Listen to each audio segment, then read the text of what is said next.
नागपुर शहर का मजरी तालाब लंबे समय से मनपा और जिला प्रशासन की अनदेखी का शिकार हो रहा है। पिछले कई सालों से मरम्मत और उचित देखभाल नहीं होने से तालाब की सुरक्षा दीवार के साथ ही कई स्थानों पर जर्जर अवस्था साफ नजर आ रही है। उच्च न्यायालय के निर्देश के बाद भी मनपा, मेट्रो और सिंचाई विभाग के बीच समन्वय के अभाव से अब तक तालाब का जीर्णोद्धार नहीं हुआ है।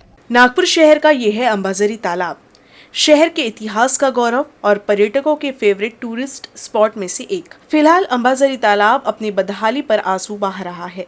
वजह है इस खूबसूरत तालाब को बदसूरती में तब्दील करने वाली ये तस्वीरें।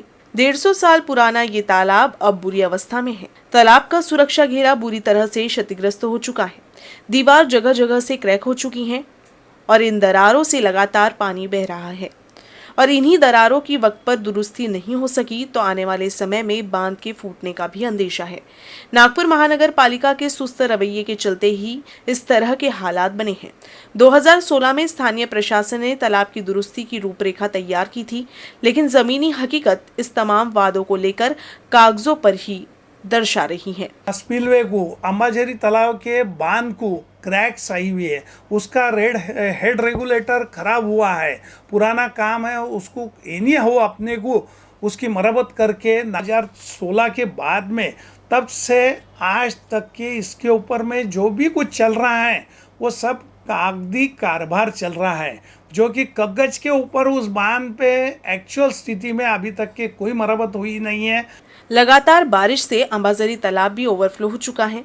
ऐसे में बांध के ओवरफ्लो होकर फूटने से 400 घनलक मीटर प्रति सेकंड की रफ्तार में जल बहाव होने से परिसर में जनहानि समेत बड़े पैमाने पर नुकसान हो सकता है। इसका सबसे ज्यादा असर Ambazari layout, Verma layout, Daga layout, Gandhinagar, Shivaji Nagar, Shankar Nagar, Dharampeth, Ramdaspeth, Sitabuldi और धंतोली जैसे इलाकों में देखने को मिलेगा।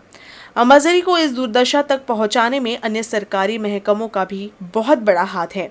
मेट्रो, मनपा और सिंचाई विभाग को तालाब के रखरखाव की जिम्मेदारी दी गई है, लेकिन इन तीनों में ही समन्वय का अभाव दिखता है और समय समय पर विभागों की खींचातानी भी साफ झलकती है।